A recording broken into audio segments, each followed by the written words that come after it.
dahil nga dyan, ito yung aking papawis tuwing umaga. Pero syempre, nagmukha tayong masipag for today's video. Pero sa totoong tama na yan dahil kahit ganito yung aking kulay, ayaw ko rin namang mainitan.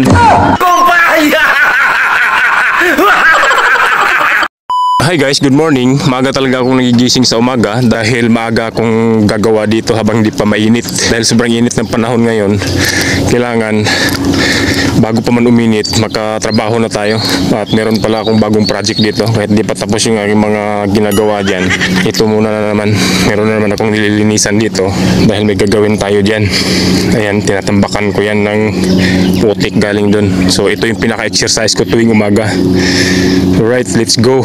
Ngayon, kailangan nga natin magsunog dahil sa ganitong oras ang dami pang nangangagat na sipsip, yung maliliit na insekto. So yun nga, dito ako sa area na to kumukuha ng panambak dahil kahit susikat na yung araw, hindi pa rin yun mainitan dahil may nakatakip na nipa. Dahil nga sa sobrang init ngayon, mas maigi ang magtrabaho na hindi pa mataas yung init. Kaya ayan, dito ako nagpapala at binubuhat ko na yan punta dun sa spot na aking tinatambakan. At dahil nga dyan, ito yung aking papawis tuwing umaga. Pero syempre, nagmukha tayong masipag for today's video. Pero sa totoong buhay, hindi pala masyado. Dahil pagkatapos ito, balik na naman tayo sa ating buhay tambay. Kaya ayan, paulit-ulit ko yung tinatambakan hanggang sa ayaw ko na.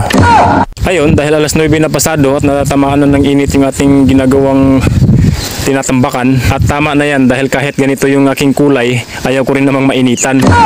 So okay na, uuwi na tayo at gagampanan na naman natin yung ating obligasyon bilang isang batugan at palamunin. Tagumpay!